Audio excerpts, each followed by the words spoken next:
Test.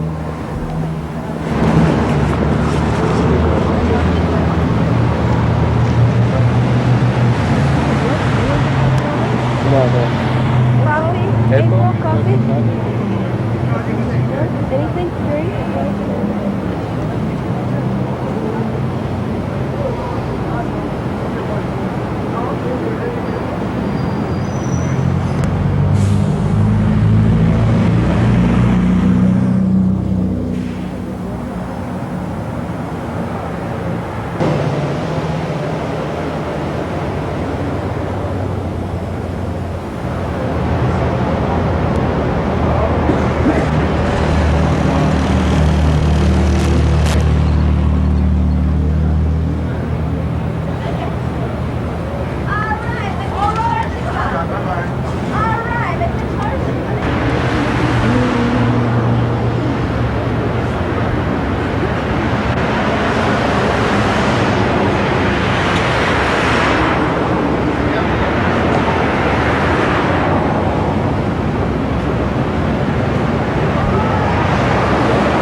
You watch that too? Not anymore. I don't watch television. Right. Okay. What do you think of Cecil?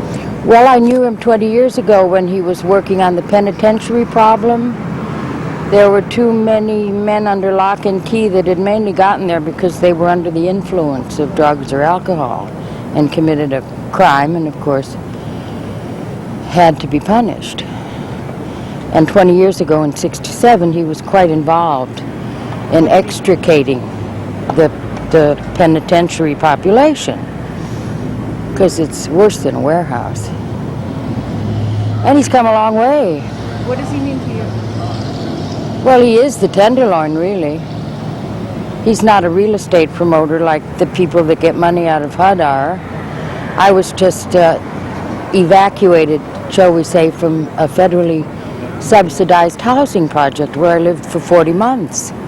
And I am so relieved to be out of that funeral parlor, military barracks, foster home reform school. It was just dreadful. I mean, they only charge you so much money, but they own you lock, stock, and barrel, and they have a system of provoking you and then writing up an incident report, so they threaten you with the file that they've collected like a Gestapo thing. It's awful. But you'll see what he's all about when he does his services. He's everywhere. I mean, it's hard. Who can keep up with him? I don't know that he's able to keep up with himself half the time, but I know he manages to find time to read. Very well read, very intelligent, and very communicative from the guts. That's my opinion of Mrs. Reverend Williams. Thank you. You're welcome. Can we just, you have,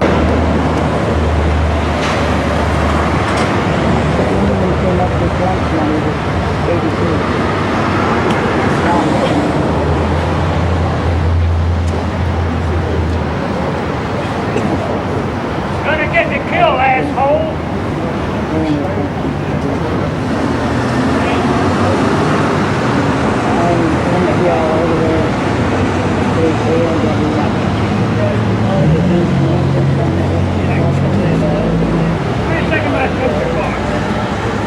We're not taking a picture, sir. Yeah, you did. I was walking down the street. we will not use it.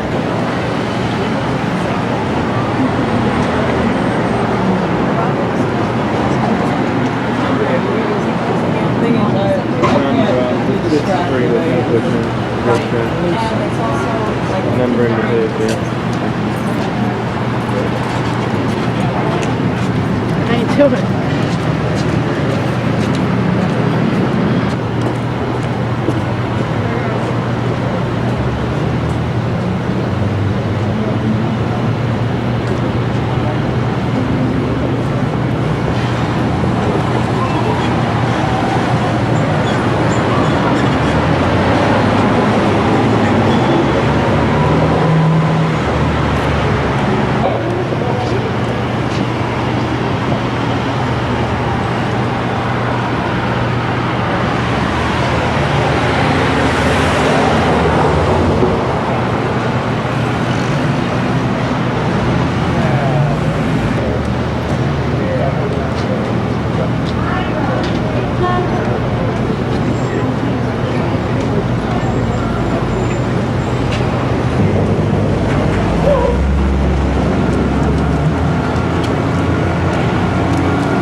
What do you think about Cecil Williams?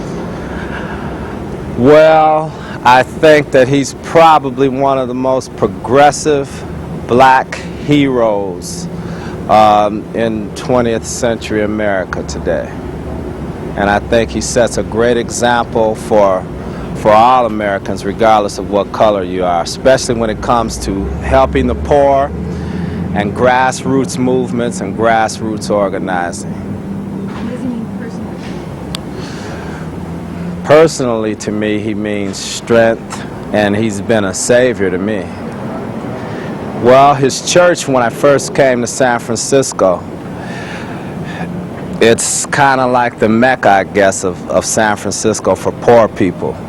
But I was immediately attracted there. I don't know whether I heard somebody say go to Glide or go to eat there or something, but I went there and I wound up at a church service, and some of the things he said were pertaining like directly to me. And so he's food for the soul. Beautiful, thank you. Thank you. Can we get a release form? There's a little talk show stuff going on there. Yeah. What's the name of Heroes Made in the USA. Heroes Made in the USA? I'll keep I'll keep an eye out. All right. Thank y'all. Have a good day.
say it.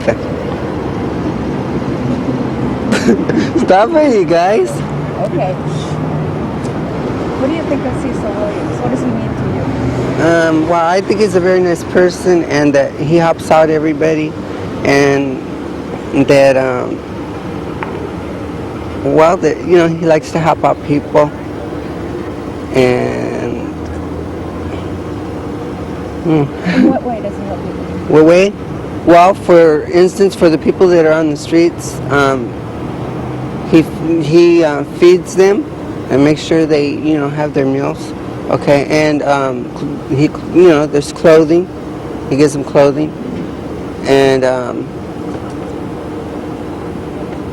there's other I don't know what else, but some other stuff too. But he's a really nice, good person. Would you consider him a hero? Would you consider Cecil a hero? Would I? Yes, I would. Can you say that in a complete sentence? My question is not going to be in that. Oh, well, how do I say it though? Cecil Williams? Okay. Yes, I consider Cecil Williams. Mr.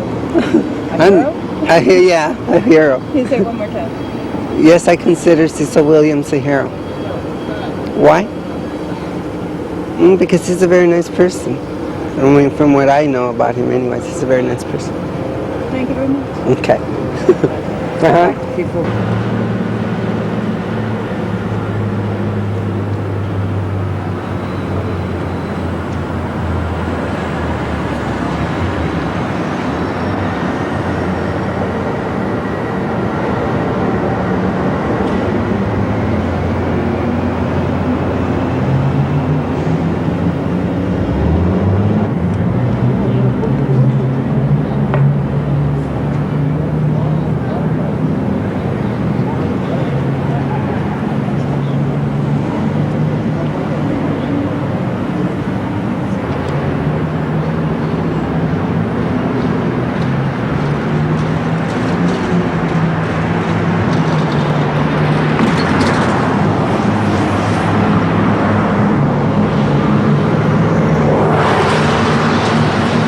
Questions first, so. All right. He's a holy man. Hang on. All right. Start with Cecil is. What is Cecil to you? Who is Cecil?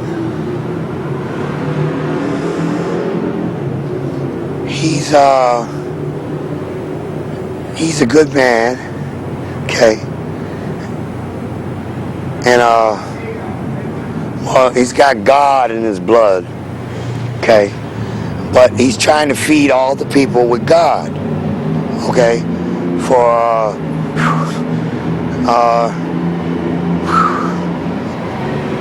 he loves mankind, and he's a good person. He's one of my best friends. He's almost like Jerry Garcia. Okay, Grateful Dead. Bob Dylan. He's a brother. All right, and he's come on, man. Keep asking another question. Yeah. Will you tell me again that you watch his program? Yeah, I watch him. I was in a mental hospital, okay, and I had a color television there, right? And I watch him. I like his golden beard, man. Well, I will say it looks like God, but my name is Guruji, right? And I love him, man. I'd do anything for him. He's a good person. Has he ever helped you? Well, I say hi to him all the time. He knows me. Well, he helps me. I go to Glide, eat scrambled eggs, milk. He's the best manufacturer. Fuck St. Anthony's. Wait a minute. He does good. He's very good, man. He's blessed. He's got power.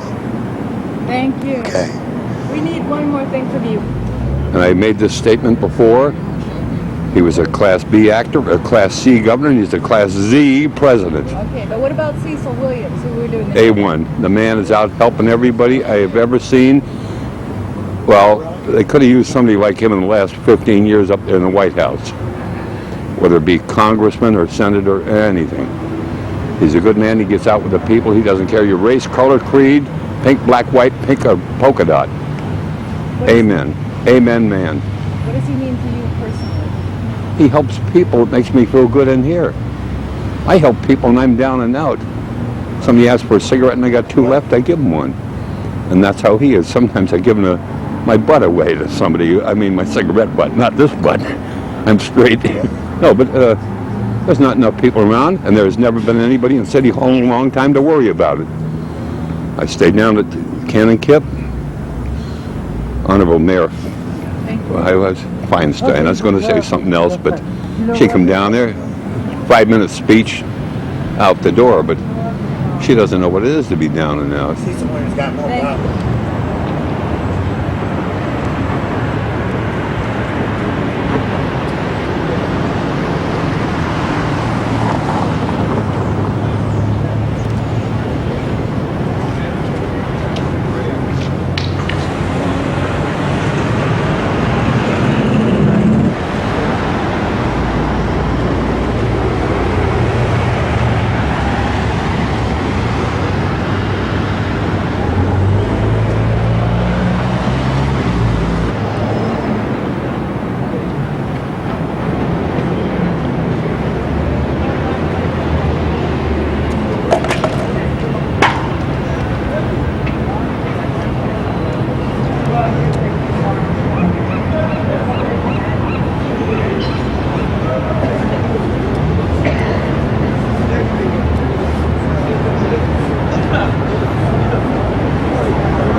Like we just started this show.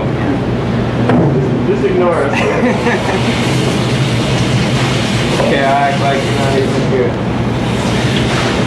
What should you do if you don't take it? You can tell me now.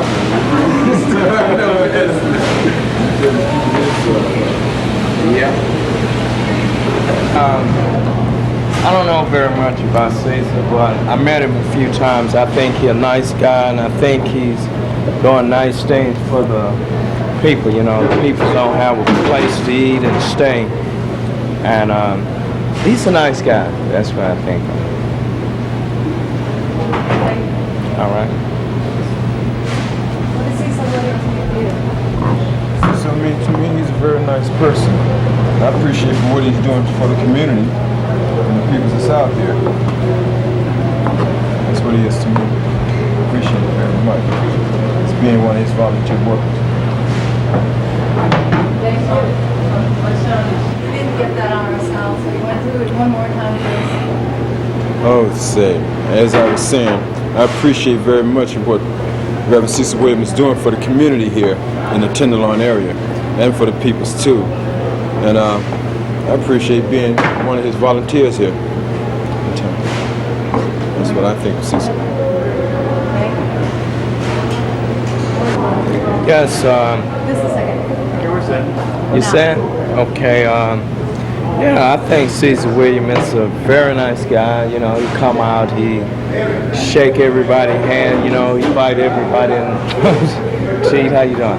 Invite everybody in the place to eat, and I think he's doing a great thing for the people. You know, and I wish there was some way I can help the peoples like this here myself. You know. Okay, that's it. Thank you. Sign release form. I got a call.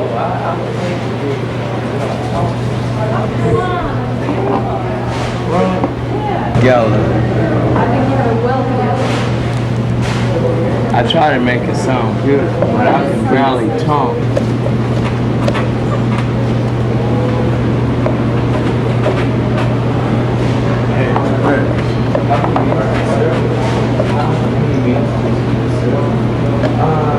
They serve bread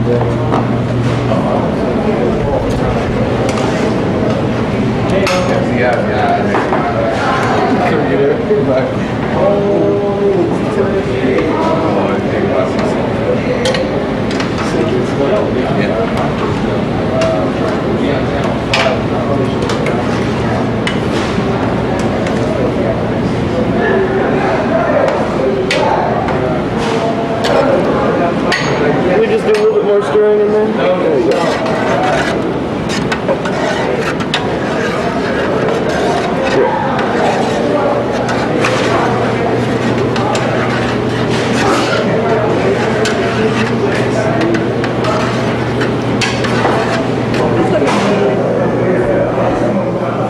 What does Cecil Williams mean? He's like my father. You know, I came to this city and didn't know no one, and he gave me a break. It's like he said, "Hey, can you run the dining room for me?"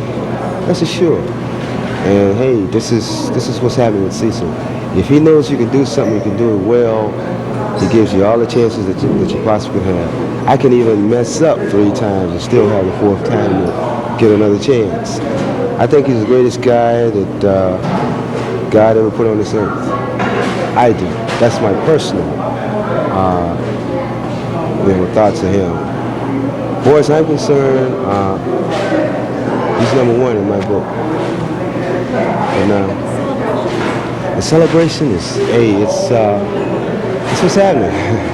You know, it makes you feel good. It lets you believe in yourself. It makes you know that there's something there more than the garbage out in the streets. There's more to life than just living. There's doing, helping, and I don't want to say too much because I don't want to fill him up with like flowers and everything. But hey, the cat is great. You know, his celebration is great. This is the greatest program in the world. Matter of fact, it's the only one in the United States like this. And you get curb service, you got volunteers, we get the community to volunteer. And like he put me over the volunteers, the dining room, I run the whole downstairs if I have to, you know. And like he trusts me. And what more can you ask for a man now? You know? And hey, he's only known me going on 2 years. Now, what more do you want me to say?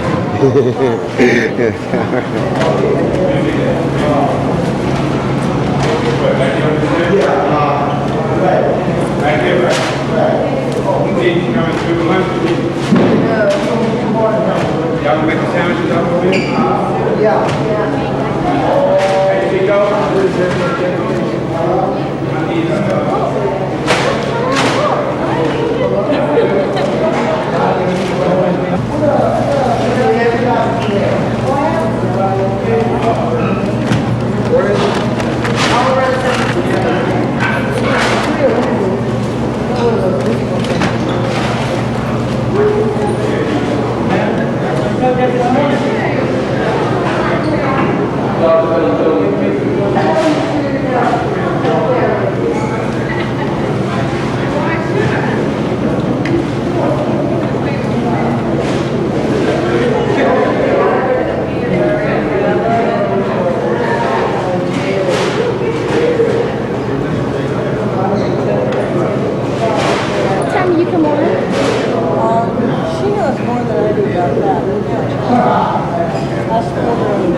See ya. Aren't you going to say hi to Junior? Tell I saw him at the airport. Hi, Carl. Nice to meet you. Welcome back.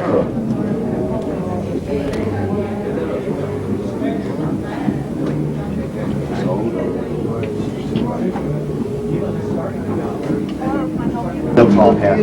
Thank you very much. All right. Okay, I'll get out of the way.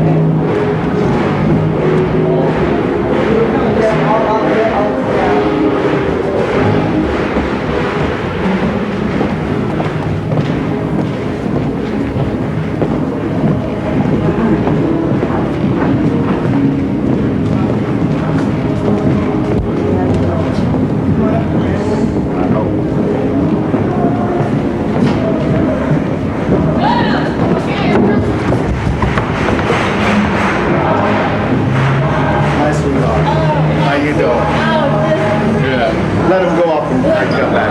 Go up, Tom. Okay. Let him go.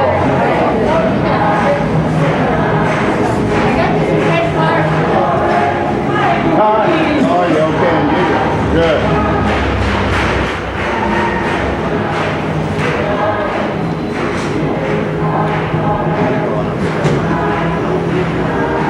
You bring me some flowers today? I sure did. You know, a friend brought them to me last night when I played the piano. Really? And they're out of her garden, and she's coming here the first time, and they're up there on the thing. All right, They're good. daisies and roses. All right. Oh, that's great. Good, good, good. It's going to the balcony.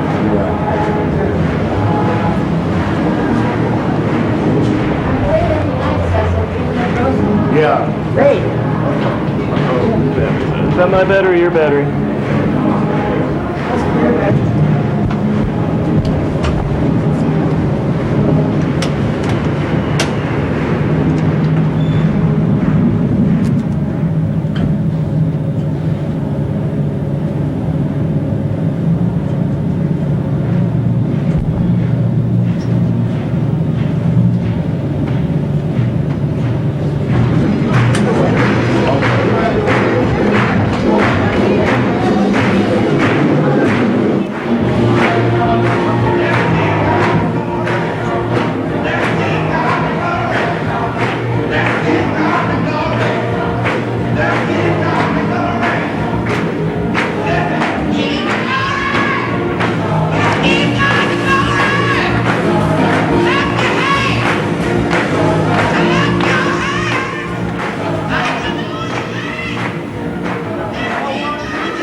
contest, Rappers of the World. So we made a welcome home rap for you, and Anthony Pritchard is going to come and welcome you home with his rap. Anthony?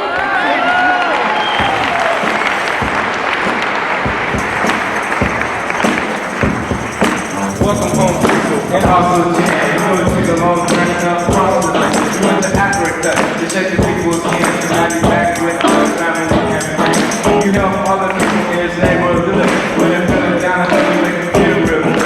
You feed the people without a fuss. You run around and preach your stuff.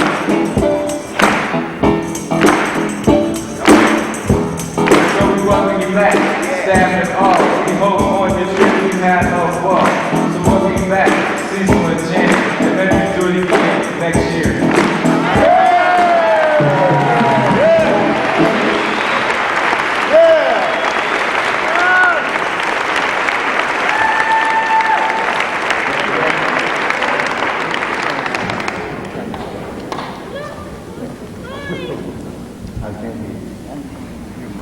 Is on.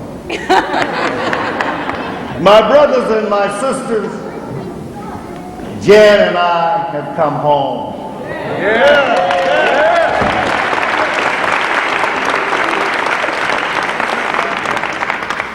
Thank you for letting us go to another continent to live our love with peoples who were in great need. Thank you for helping us to understand how to live our love, because you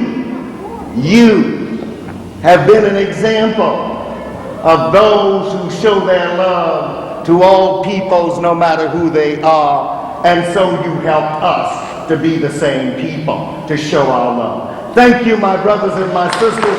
We are here to be with you again.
The director of the Glide Ensemble, Richard Dorsey.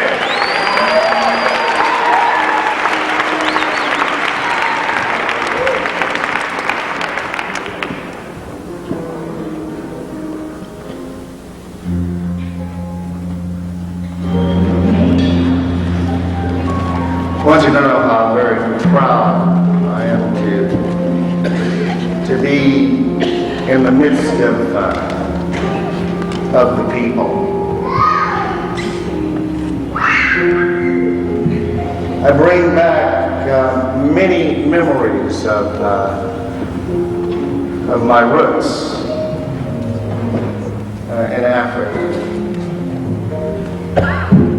And next Sunday, we're going to call it African Sunday. We still have members of Glide who are in Africa, by the way. They're a sizable number there. Will not come in until Thursday, and they begged me not to do anything until next Sunday. I was crowned a chief while I was there.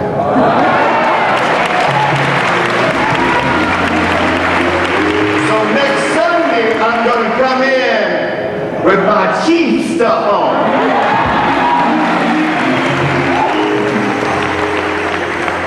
And for the role, it took them 3 months to make it. You won't believe it when you see it. It's unbelievable. But I'm gonna be a chief next Sunday. Yeah.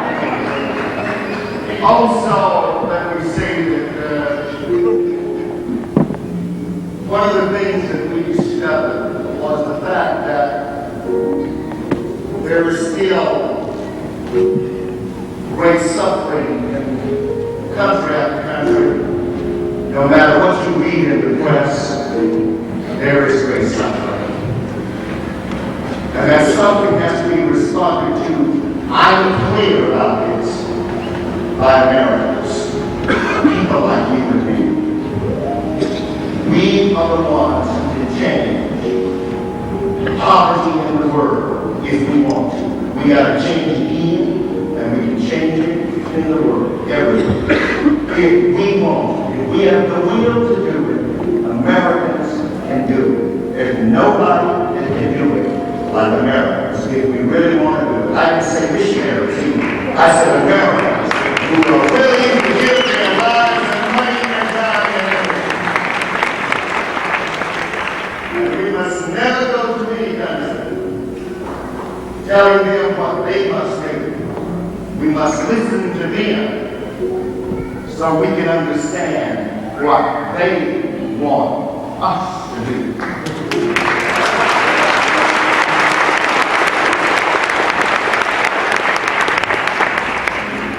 I headed a delegation of some 85 people who went to Cote d'Ivoire, which is called the Ivory Coast, to the city of Abidjan and Yamoussoukro.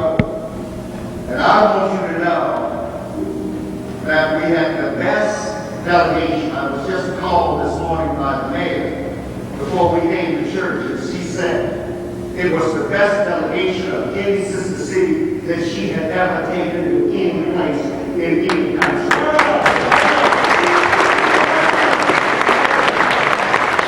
I want you also to know that we had people from Hunter's Point, poor folks. We had people from the Marina and from Pacific Heights, rich folks. And we had a lot of us from other places. We had young, the youngest person we had was 11 years old, Anthony Davis. And he broke everything. He just took the show. This kid is just something. He's from a poverty-stricken area here, and he went with us and was just great. I'm so overcome this morning by emotions of my experience when we were getting ready to leave on Friday evening. The national press of Cote d'Ivoire asked questions of the mayor of Abidjan and questions of Mayor Feinstein and Mayor Mandan from Kamasi and myself.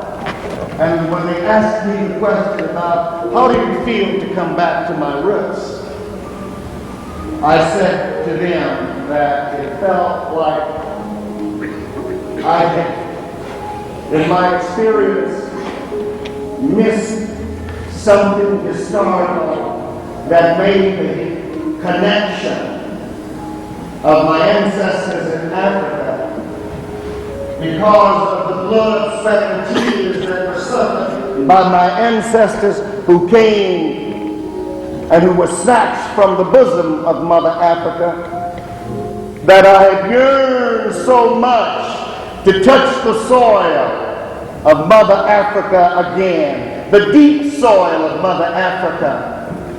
And we had that experience. We dug deep in the roots of Mother Africa.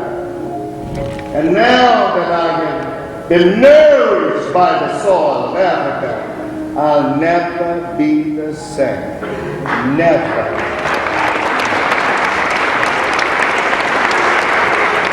And I said to them, we're not going to let any situation in the world anymore separate us from our ancestors. Because we're going to make sure that we're not going to let nothing turn us around, no matter what it is. Ain't going to let nobody, no racism, no wars, no deception, no self-pity, nothing turn us around. I ain't going to never let nobody turn me around. I ain't going to let nobody turn me around.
is high.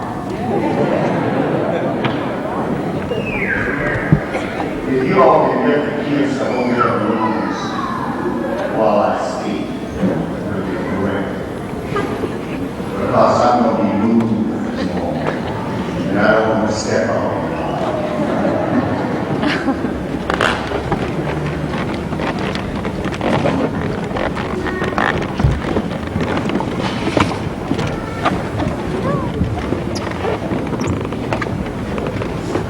Those of you that have been coming for the last 5 or 6 Sundays know I have been talking about freedom and power, and how in this day and time you and I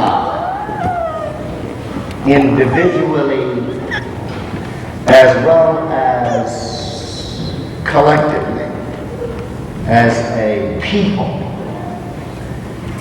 can experience power that really means something to us. Really means something to us.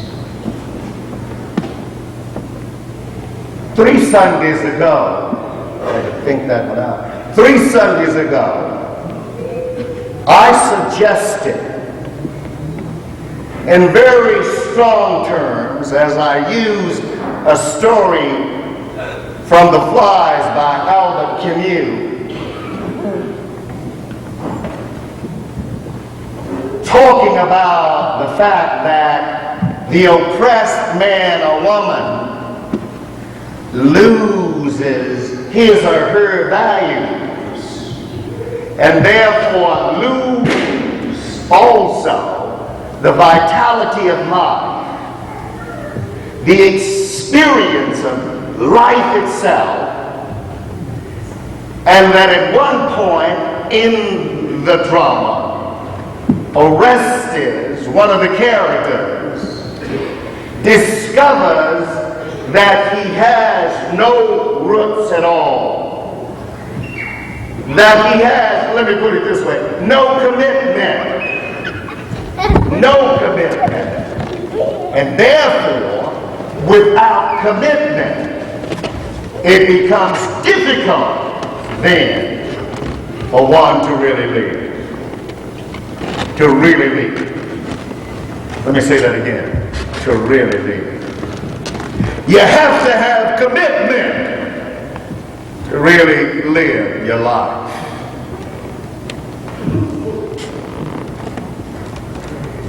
And so at one point, a writer from South America, Segundo, suggests that what we must do is take sides.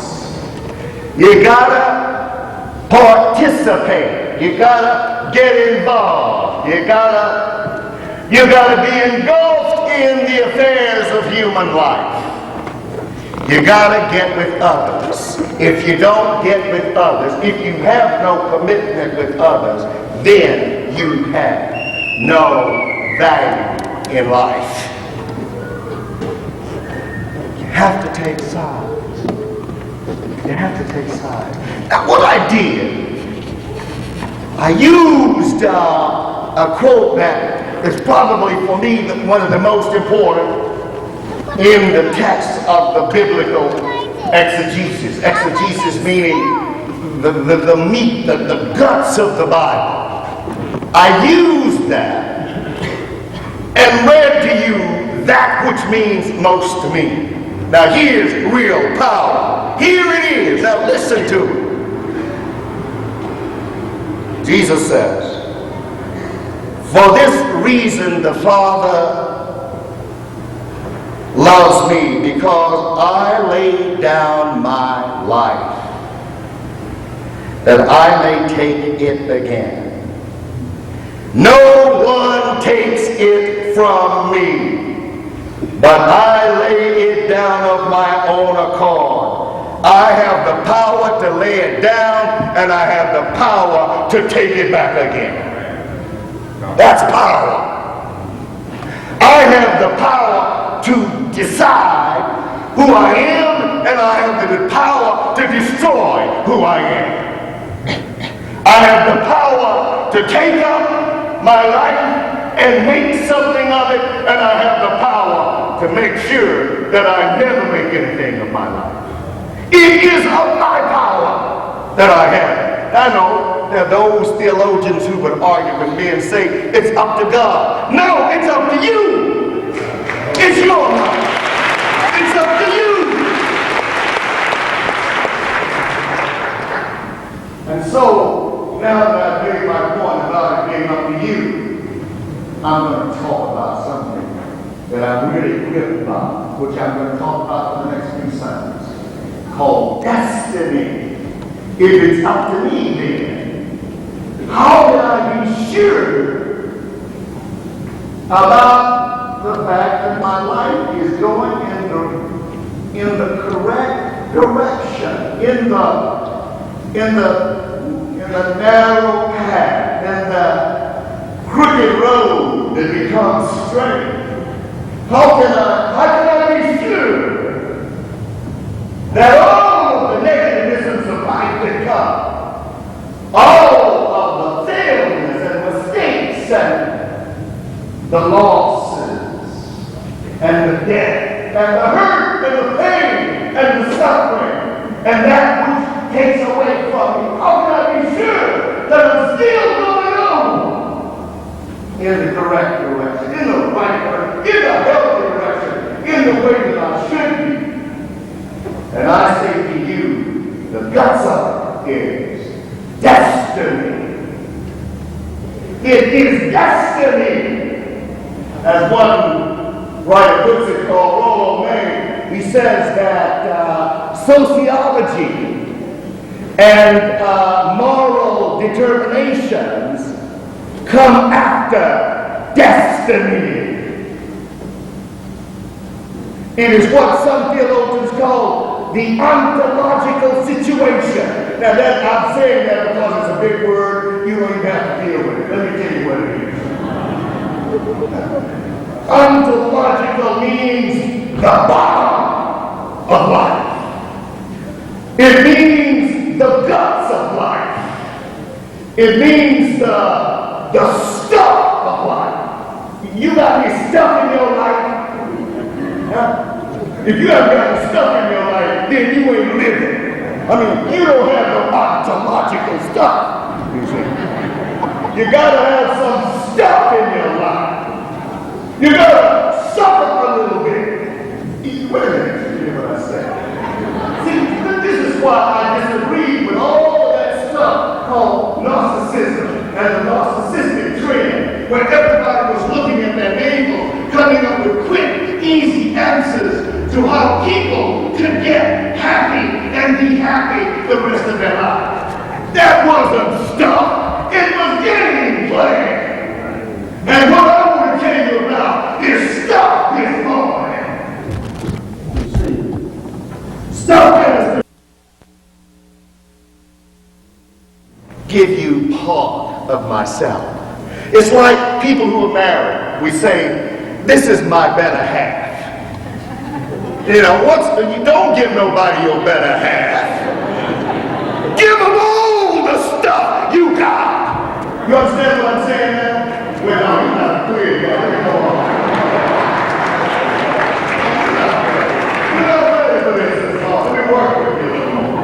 Let me work with you. You see, what I'm talking about is you never give a portion of anything that involves your existence to another person and feel that you've done enough.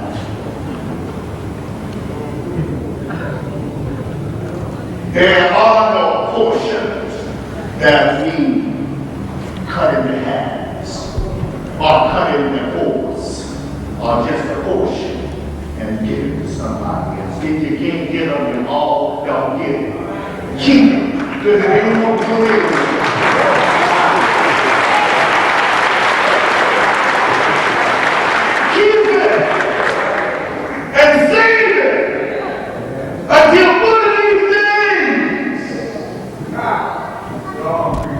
Lightning will strike you. Yeah. Let me tell you what lightning is. Some of you don't know. Some of you don't know what lightning is. Lightning is when all of a sudden you lose the best thing you ever had.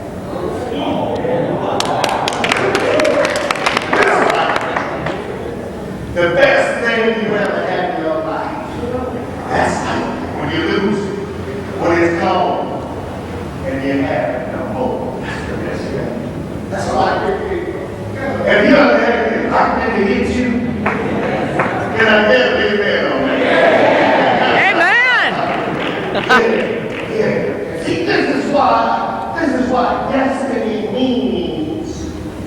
All right, yeah, you will see. Destiny means necessity.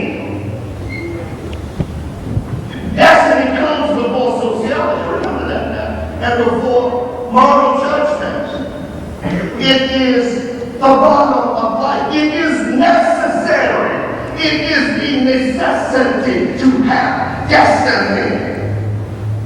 Therefore, if it is necessary to have destiny, it means then that what happens is it becomes natural in every experience. And then you can begin to, if it becomes natural, then you can begin to act life out spontaneously. You don't have to make what is natural unnatural and what is unnatural natural. If you take on destiny, it becomes a necessity, therefore it becomes natural. And you ever come upon somebody and say to them, you are really natural man or woman? You don't find too many natural folks, do you? Because everybody's trying to create what is natural. I mean, they try to get it and start it and make something happen, and they keep using the loose ends. You don't use loose ends to make what is natural. You use the experience of the moment to make what is natural. And that's the first thing. Second, not only that, but if you're going to deal with destiny, destiny means also, it means that something is right at hand. It is something that is very near. It is future.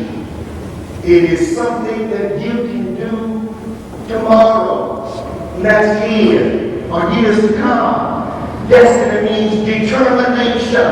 It means to set a goal. It means to go forward. It means to create and going forward. Destiny means, that it is close. It is close. Let me put it another way. It is close, but it is yours. It's not your mother, not your father. It's yours. It's not your sister or your brothers. It's yours. It's not your uncle or your aunties. It's yours. Each person has destiny. You just have to deal with your bottom enough. You're stubborn enough. We got to go where the stuff is, you see. You got to go where the stuff is, you see. No, you got to go where the stuff is. That's not only natural, my brothers and my sisters, but it is important. It makes it a way by which we come to grips with the third point I want to make. What is destiny? I want you to listen to this. Destiny means that it is not only close at hand. It's about, it means that it is in embryo. It is a time for the embryo to come forth. It is time for birth to take form. It is time for you and me to decide that destiny is really ours. It doesn't have to be somebody else's, but we give it to somebody else. You see, because we don't want to deal with the stuff of life. And so we give up. That's why it's important for me to read you this second passage I want you to hear this morning. Now this one is called, He is Destiny. You're fine.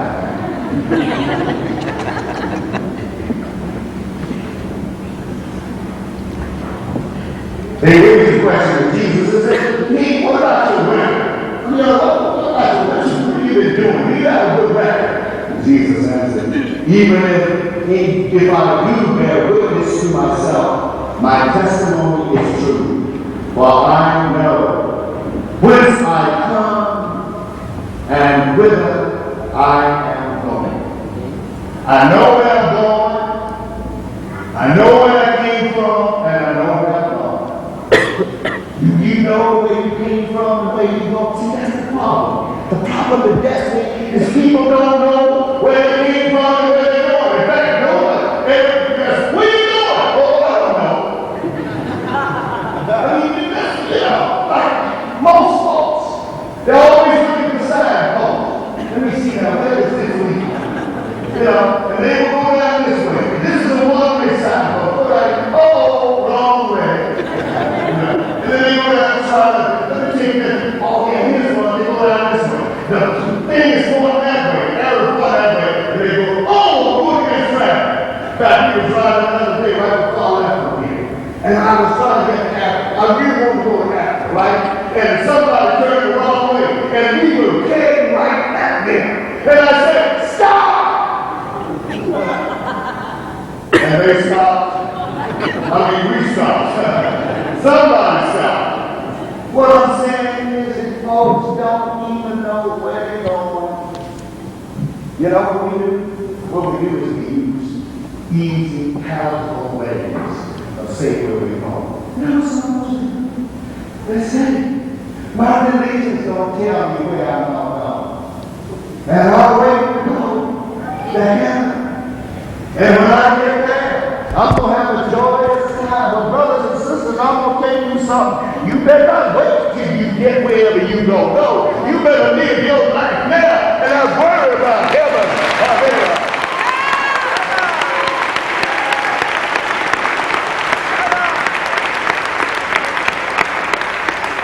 Like some people say, well, I got to go see what my psychiatrist said. Well, your psychiatrist ain't got it all. It's time for you to pick up the pieces and the blocks and put them together and say to your psychiatrist, I'm going on. I've got some determination and destiny about my life. Now, I know a lot of folks say, oh, well, what about you do now? What do you do?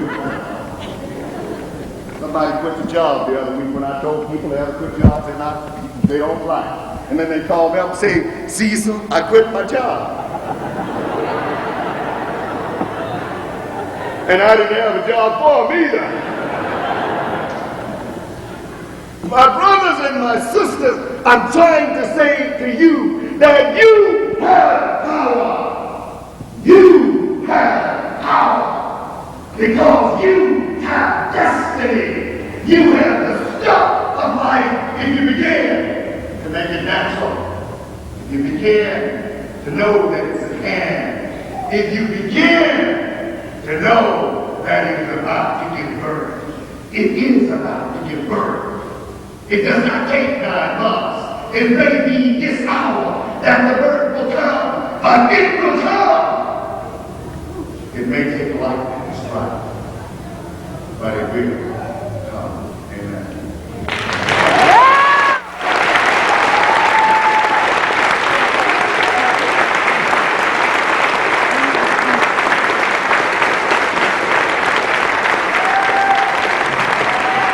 Thank you. Thank you very much. Thank you. Thank you very much. Thank you. Now what we're going to do, 2 very important things I want to do. One is, what did we decide? That we're going to make the announcements first or we're going to do the offering? Oh, the offering first. Jen says get the money first. Now look, I'm going to tell you, we're going to take the offering. It's just about 7 minutes to 12. We're going to get you out of here by 12 o'clock. Let's take the offering, and then we have some very important announcements to make. I mean, critical announcements. Because we're getting ready for a big picnic that we want everybody to go on in a few Sundays. We're getting ready for a number of things, and we want you to participate. The ushers are going to start from the back now. Write out your checks, make your pledge and your tithes and your commitments financially, and thank you so very much. And immediately after that, we'll make the announcement and then close out with "We Shall Overcome."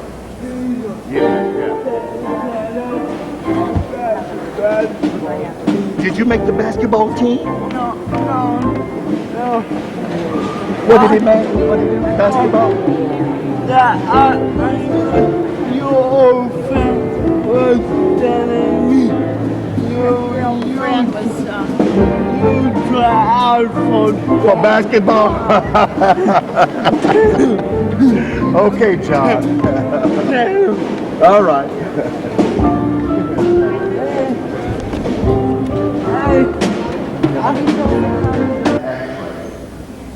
To see if there are any complications in regards to with your breasts or whatever the case might be, please come. Sign up downstairs. We're going to pay for it ourselves. And so therefore, I would encourage anyone to please, if you are interested and concerned about your health, please try to make sure you get an X-ray. Also, the Glide Ensemble is in concert. They're doing on October 4th with the San Francisco Lesbian and Gay Chorus. There's a concert that starts here at 2 o'clock. All the proceeds will go to the San Francisco AIDS Emergency Fund. Okay?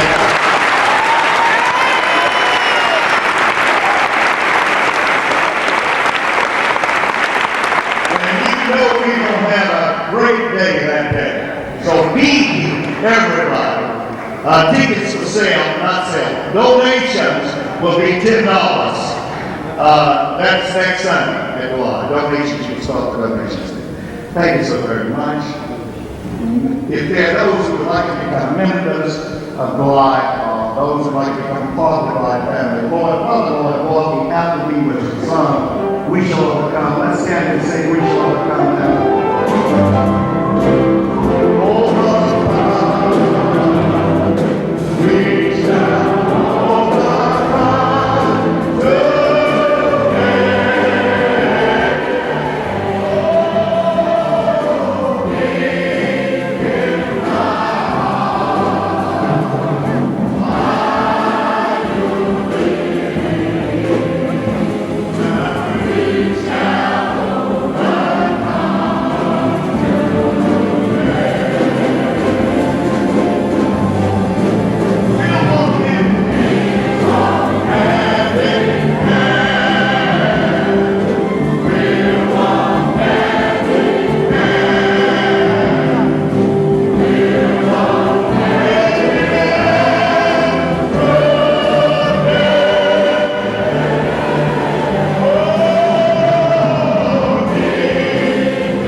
Am I just hot? You just hot.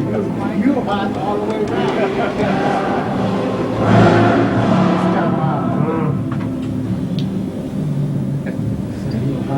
Lost your mic there. Oh, is it Just there? now. Oh. Yeah, it's all right. I'm here. Is it there? Yeah, there you are. Okay.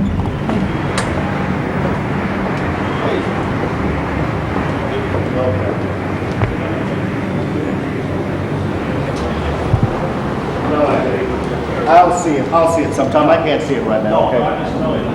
Okay, I'll pick it up. I'll pick it up. Okay. Thank you so much. Yeah. Hey now. Yeah. Thank you very much. Hey, thank you. Hello, brother. Good to see you, man. Good to see you too, man. Hello, sister. Welcome back. Thank you. Hey, how you doing? Good to see you. Hello, brother. And okay. Yeah, thank you. Hello, sister. Good to see you. I'll see you. Hello, sister. Hey, Brother Joe. Welcome back. Good to be back, man. Good to be back. My man. How you doing, brother? Hey. Welcome back. Thank you. My man. Thank you. Okay, bro. Good to see you. Welcome back. Yeah, all right. Good to be back. Hey, good to see you. Hello, bro. All right. Hey, my man. How you doing? Did you tell him Civil War was out? Yeah. Hey, how you doing, sister? Thank Welcome you. home, Cecil. Thank We're the you. Peace Corps. Oh, yeah. Volunteers to Philippines tomorrow. Thank you. How you doing? Good to see you. Okay. Yeah, hello, how are you? Good morning, brother. Good to see you. Hello, sister. Good to see you. Oh, Pastor from St. Louis. Oh, very happy to meet you, brother. Good to be with you. Thank you. Lloyd and I were in college Oh, together you down were? to Asbury. Oh, Yeah. good, good. Hey! All right, good. How you doing, bro? Good to see you, too. Yeah. I Hi. came to the wrong entrance. They Yeah. made my day. You really did. I Thank you. lost my son on the 2nd of July, and you just brought me in here. Oh, thank you, sister. You're wonderful. Thank you so much. Thank you. Hello, brother. Good to see you. A good trip. Thank you, man. Yeah. Hey, man. All right, baby. Thank you. Hey. Hey. Oh. Good to see you. Hey. Hi, sweetheart. Larry Beck. Yeah. Oh, he's my man. He's my man. Hey. Hey. All right. Hey, now.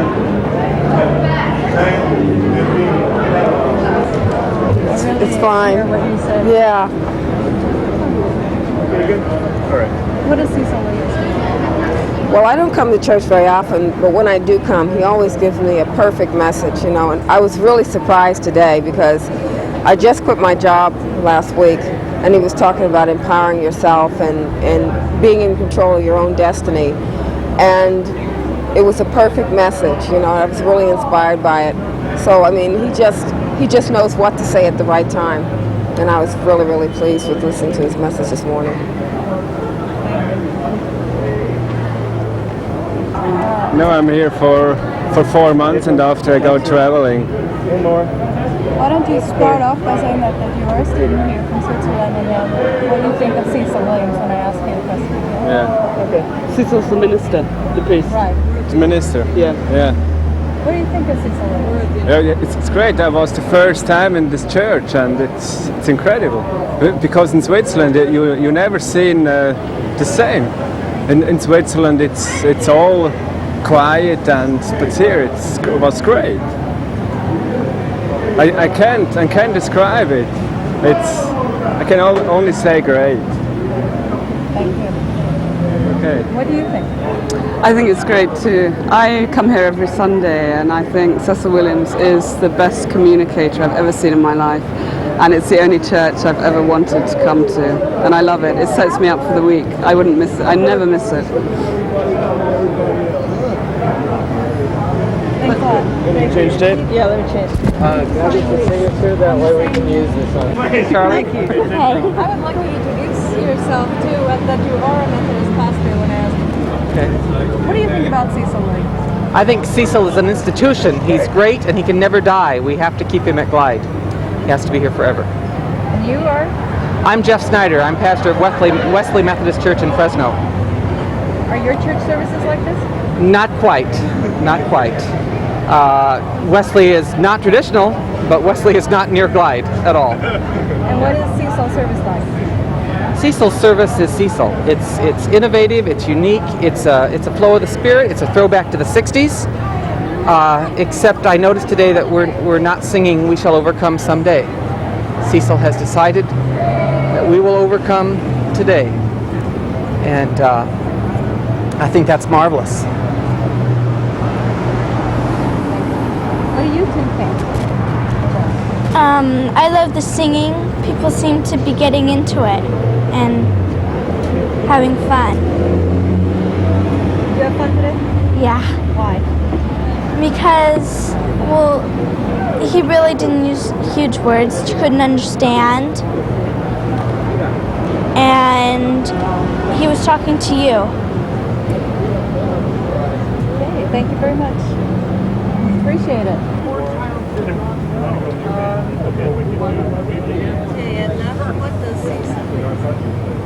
Cecil Williams to me means life. Everything Cecil stands for is for life. Freedom of life, freedom of choice. Before Cecil came into my life, I didn't know what it was like to have a choice to be alive. I always thought that whatever was best, you didn't have a choice in life. You kind of roll with the punches you did. And when I first listened to Cecil, I thought, this man is saying everything I believe, but he's saying it to a lot of people, so then it must be something to it. I stuck around here for a year and a half, never missing a service, coming to 9 a.m. and 11 a.m. celebrations, simply because of what Cecil was saying. Then I wanted to know, well, what was he like? How much did he live it? And it's been 4.5 years now. I've gotten to know Cecil, I've gotten to know Glide, I've gotten to know Jan, and I'm a Glide child. And I love Cecil because Cecil is a freedom person, and he tells it.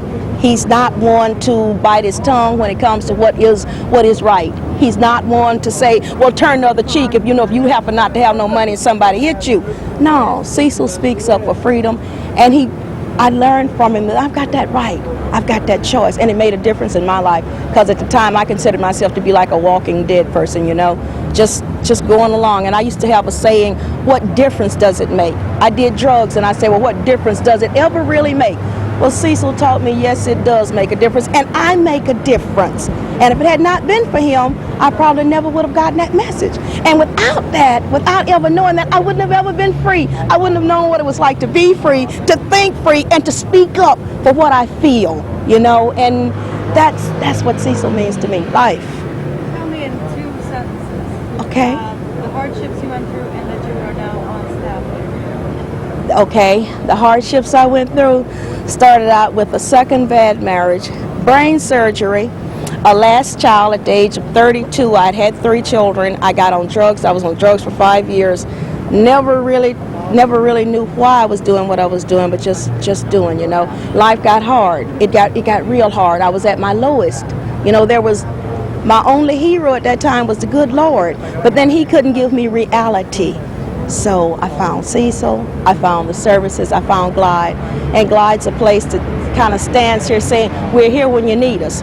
And after I found freedom, after I found my own personal freedom through Glide, I wanted to do something for the next person. I wanted to be there, that door that's a part of Glide, that freedom door that one walks through voluntarily, and then finds their own happiness on the other side.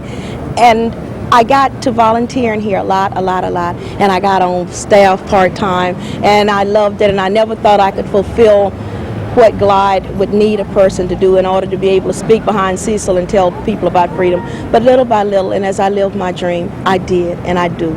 Right here, Glide, every day. Every day. You're welcome. That's Cecil. Yeah. Cecil's the last out of 4. He's seen a lot of hard times, but he's seen the best of times because his last years have been here, Glide, and that makes me happy. What's your name? Ezel. What do you think of Cecil? I think he's pretty great, and I like him a lot, and I like how he talks to people and stuff. I think he's a real nice guy and stuff. Thank you. Thank you very much. How are we doing with sound and traffic and all of that? Is that right? I'm pretty tight on all these things. Okay. Thank you. What does Cecil Williams mean to you? Cecil Williams is one of the most fabulous people I've ever had the pleasure of meeting and getting to know. I met him about 5 years ago, sang in the choir here for a while, and have come periodically. Last year I was diagnosed with AIDS, and I did an article for the newspaper. Cecil saw it in the paper, gave me a call, and I've been coming to church regularly ever since again.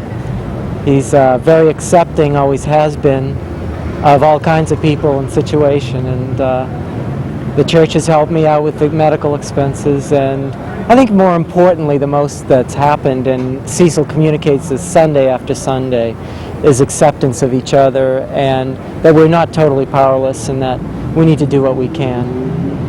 Has he made it easier for you at all? Oh yeah, I think of him a lot, and when I first got sick, I was recovering in the hospital from pneumocystis, and I thought of him.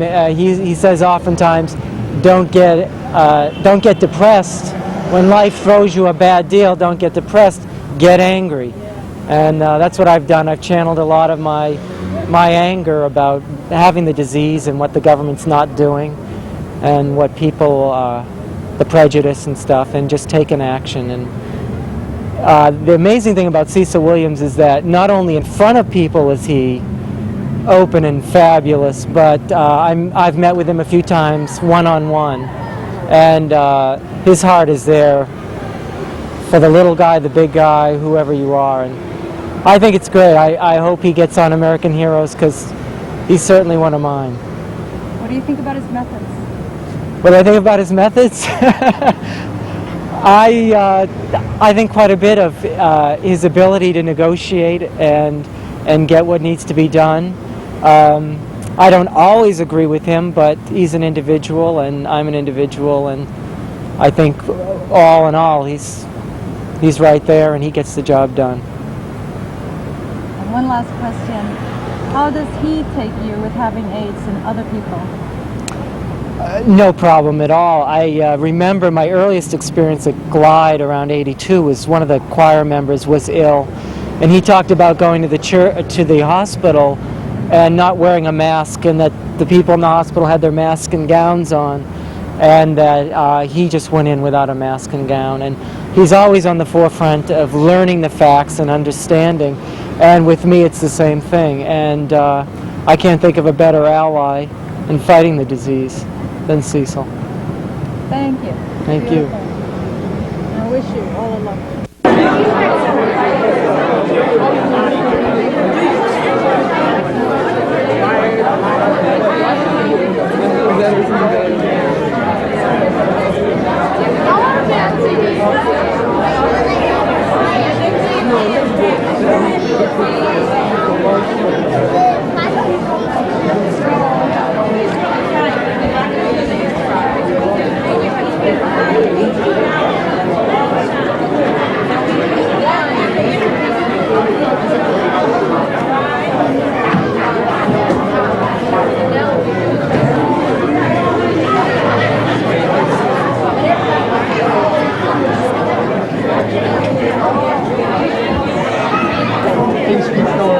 Do you mind me to tell you that I really enjoyed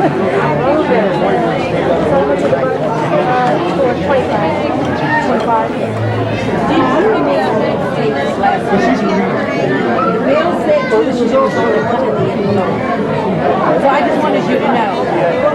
It was a 9 o'clock. It was a 9 a.m. I guess there's a lot out there. All right. I don't want to be. Hey, what's going on? All right, you. Thank you. Hey. How's everybody? Hey, what's happening? Hey, how's everybody? All right. Good to be here. Hey, what's going on? All right. How's everybody? I want you to let the camera, if anybody can't use it, you know, just duck your head or move over. Okay, but let them, we need these shots very badly. Thank you very much. Okay? How you doing, bro? Good, okay. Okay.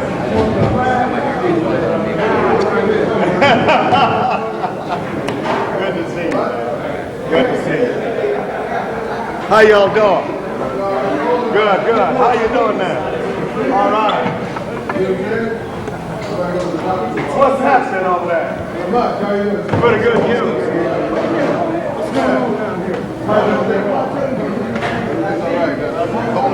Everything okay? How you doing, bro? Everything okay? Good, good. How you doing, sister? Everything okay? Okay.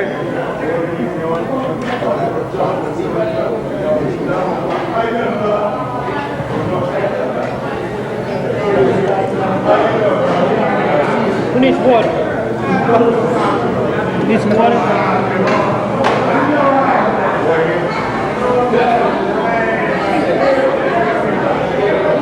How's the crew? How the workers? Huh? Y'all been keeping it going? Yeah. All right, all right, all right, all right. How you doing, sister? My man, how you doing? Good. Hey, how you doing? You guys. Good.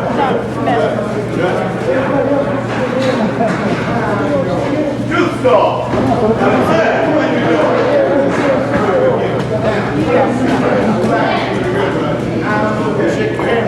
No, that's all right. Go keep cooking. You don't have to shake my hand. Keep cooking. Just keep cooking. Welcome back, Cecil. Good being back, brother. You're going to sing Bridge Over Troubled Water? I won't about tomorrow. Well, maybe next week. What about next week? I ain't heard you do that in a long time. All right. I want to hear some Bridge Over Troubled Water. Oh, you got oh, I'm sorry to hear that. Yeah, we definitely want to hear some Bridge Over Troubled Water. You want to hear some Bridge Over Troubled Water? Bridge Over Troubled Water. Everyone's right. Yeah, that's where most of the slaves came from. Yeah, most of our ancestors came from West Africa. And so we were there. Yeah.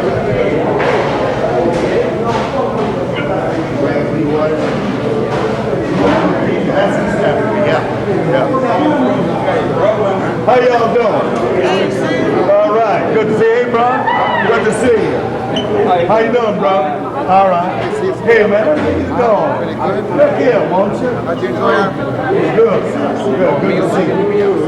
Yeah. Nice one. Take care. All right, take care of yourself. All right. God bless you. How you doing, man? Good to see you. Right on, bro. All right. How you doing, brother? Good to see you. Yeah. All right. Well, y'all kept things going, all right? Worked out okay, right? Yeah.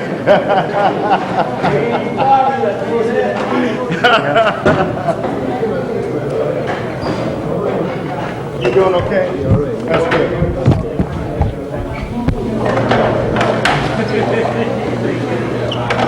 Look at that. Somebody give me a little taste of soup. Oh, could you turn the camera off? Sure, Daniel.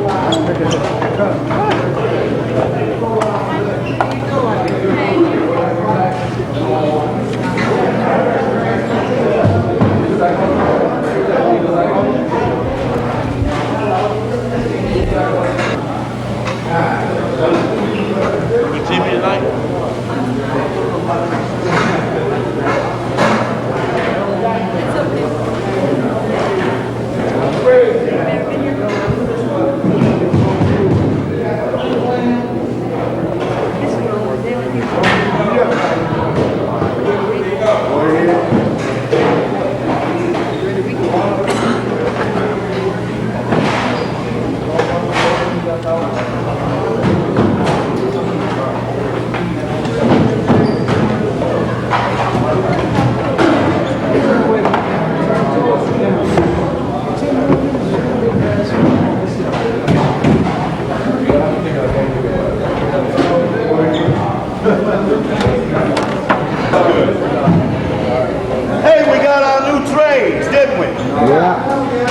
come from? Huh? They what?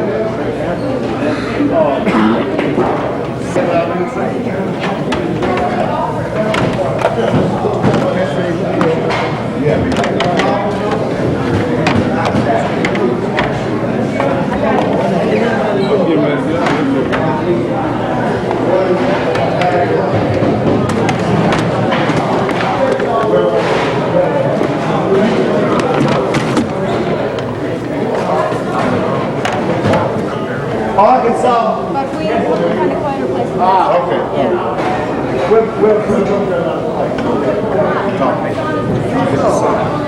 Yeah. How you doing? Well, there's nobody here.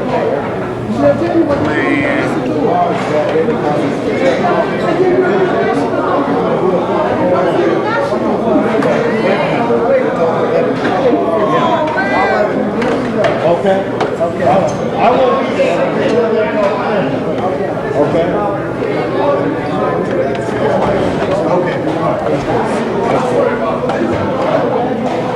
How y'all doing? How you doing, Chief? All right. Good. I'm back. Yeah. Yeah. How y'all doing? Good to see you. Good to see you. Yeah. Hello, my man. What's up? How you doing? How you doing? I'm doing well enough to tell you that your face will never feel the same. Be careful. Be careful. Let him get by. Yeah.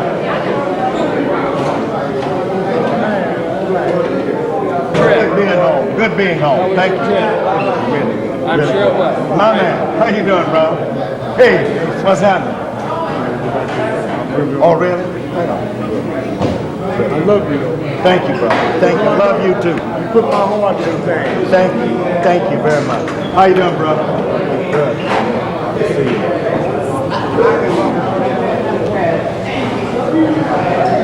How you doing, man? Okay. Hey, my man. Hey. What's up there? Good to see you. Yeah. What you doing down here? What you doing? How you doing, brother? How you doing, sis? Hi, Cecil. Okay. How you doing, bro?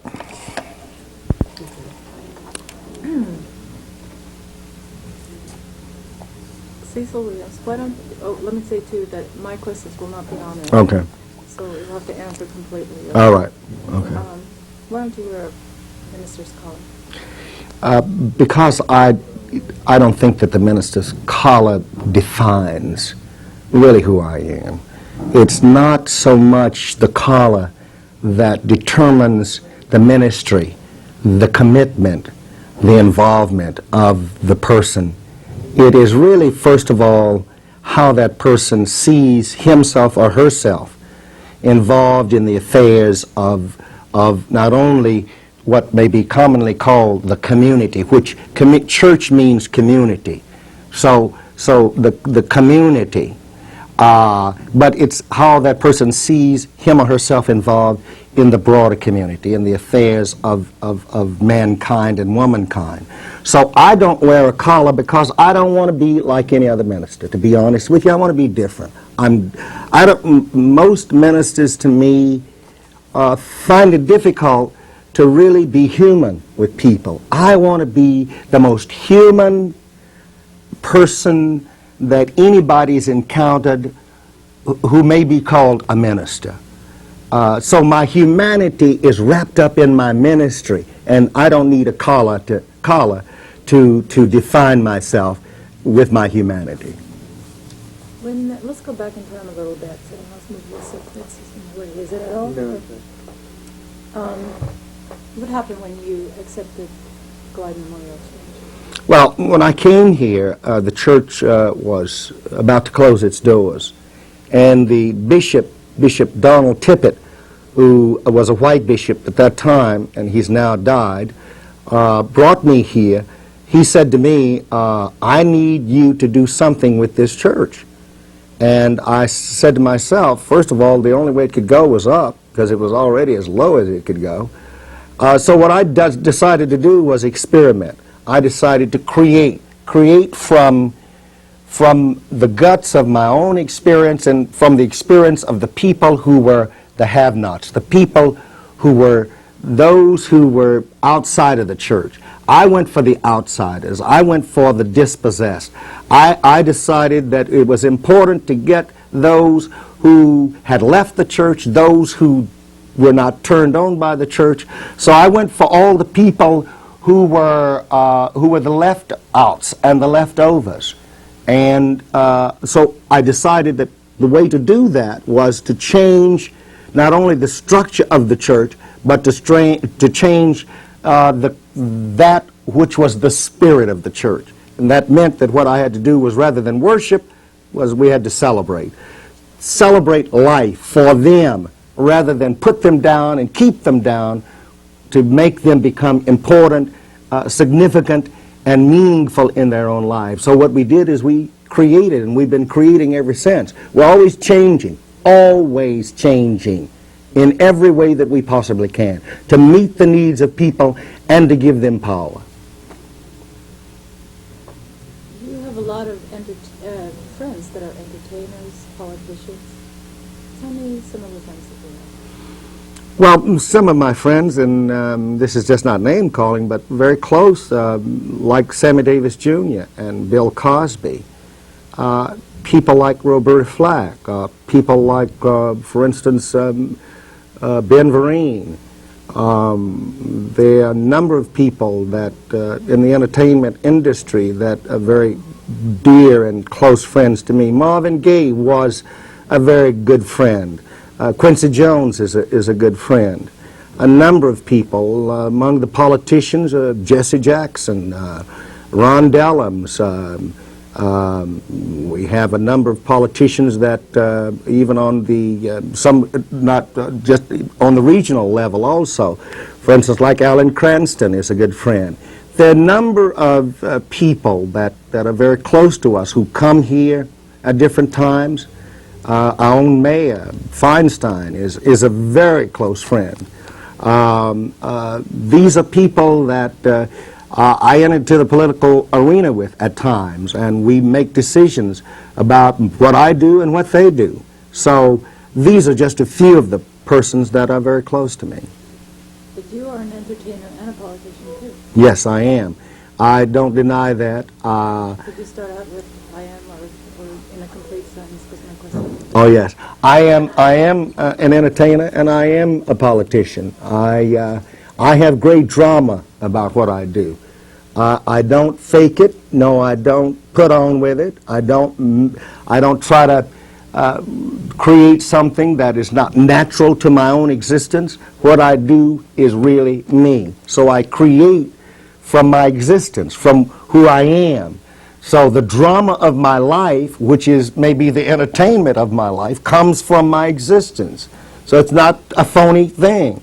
The political sphere of my life, or sphere of my life, has to do with the fact that I'm always making decisions about how to change the course of history, how to make history. The way to make history is to be a political person, is to enter into the politics of the people. I chose at this time in my life to be with the poor. I have made a strong commitment to the have-nots, to the homeless, to especially the homeless. So I'm political in the whole realm of relating to the poor, to the homeless of society, and will continue to be that way. How do you account for people who say that a minister is not supposed to go and protest marches, is not supposed to go and get arrested? Well, Complete sentence. I have, of course, for many years, been a part of the civil rights struggle. I have been to jail. I have protested, will continue to protest, will continue to dissent. I have done it because it seems to me as a minister, I can do no less. And I certainly can do a lot more. You see, it seems to me that the ministry says that I have the power to do something with my life, and I must make sure that others have the power to do something with their lives. Therefore, I must always be on the edge. So I am a minister who has to be on the edge. That means that being on the edge is that I must protest, dissent, and no matter what the circumstances, give everything that I have. There is nothing that I will not give up. There is nothing that I'm afraid to lose. There is nothing that I'm not afraid to do, to be honest about it. My ministry says, do everything you possibly can. And that, to me, means giving my life. What is a hero to you? Well, a hero to me is one who understands what destiny is. A hero to me is one who is not afraid. A hero to me is one who has the courage to live, the courage to be, the courage to go on, the courage to have determination, the courage to set a direction, the courage to have people who come in touch with him or her take a direction also. A hero to me is not one who is honored so much. A hero to me is one who leads and one who helps people to help themselves to go on and have power in life. Cecil, you call yourself a forecaster.